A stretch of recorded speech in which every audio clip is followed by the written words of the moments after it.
ನಮಸ್ತೆ ರೈತ ಬಾಂಧವರೇ, ತಮಗೆಲ್ಲರಿಗೂ ಅಗ್ರಿಪ್ಲೆಕ್ಸ್ ಇಂಡಿಯಾ ಯೂಟ್ಯೂಬ್ ಚಾನಲ್ಗೆ ಸ್ವಾಗತ.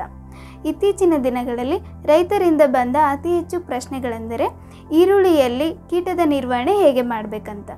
ಈ ಈರುಳ್ಳಿ ಬೆಳೆಯು ನಮ್ಮ ದೇಶದ ವಾಣಿಜ್ಯ ಬೆಳೆಗಳಲ್ಲಿ ಅತಿ ಮುಖ್ಯವಾದ ಬೆಳೆಯಾಗಿದೆ.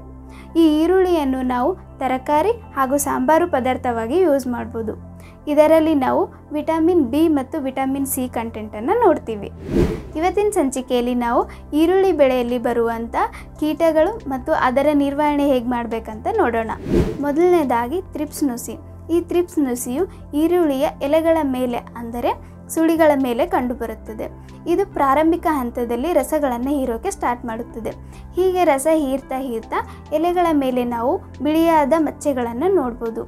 ಇದೇ ರೀತಿ ಕೀಟಗಳ ಬಾಧೆ ಹೆಚ್ಚಾದಂತೆ ಎಲೆಗಳ ಅಂಚು ಅಥವಾ ತುದಿಯು ಒಣಗಿ ಗಿಡವು ಸಾಯುತ್ತದೆ.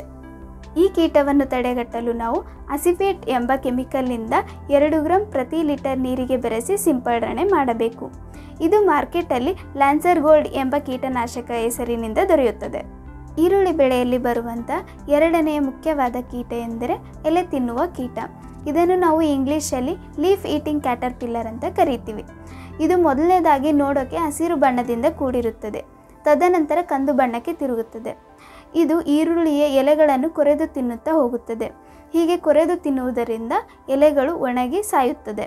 ಲ್ಯಾಂಬ್ಡಾಸೈಲೋತ್ರಿನ್ ಎಂಬ ಕೆಮಿಕಲಿಂದ ಪ್ರತಿ 1 ಲೀಟರ್ ನೀರಿಗೆ 2 ml ಅಂತೆ ಬೆರೆಸಿ ಸ್ಪ್ರೇ ಮಾಡಬೇಕು. ಇದು ಮಾರ್ಕೆಟಲ್ಲಿ ಕರಾಟೆ ಎಂಬ ಕೀಟನಾಶಕ ಹೆಸರಿನಿಂದ ದೊರೆಯುತ್ತದೆ. ಮೂರನೇ ಅತಿ ಮುಖ್ಯ ಕೀಟ ಎಂದರೆ ಮ್ಯಾಗುಟ್ಸ್.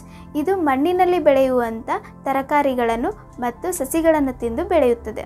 ಈ ಕೀಟವನ್ನು ನಾವು ಥಯೋಮಿಥಾಕ್ಸಮ್ ಎಂಬ ಕೆಮಿಕಲಿಂದ 0.5 ml ಪ್ರತಿ ಲೀಟರ್ ನೀರಿಗೆ ಬೆರೆಸಿ ಸ್ಪ್ರೇ ಮಾಡಬೇಕು. ಇದು ಮಾರ್ಕೆಟಲ್ಲಿ ಅಕ್ಟೆರಾ ಎಂಬ ಕೀಟನಾಶಕದ ಹೆಸರಿನಿಂದ ದೊರೆಯುತ್ತದೆ. ಈ ವಿಡಿಯೋದಲ್ಲಿ ಮೆನ್ಷನ್ ಮಾಡಿರುವಂಥ ಎಲ್ಲ ಕೀಟನಾಶಕಗಳು ನಮ್ಮ ಅಗ್ರಿಪ್ಲೆಕ್ಸ್ ವೆಬ್ಸೈಟಲ್ಲಿ ದೊರಕುತ್ತದೆ. ಈ ಕೂಡಲೇ ಸಂಪರ್ಕಿಸಿ.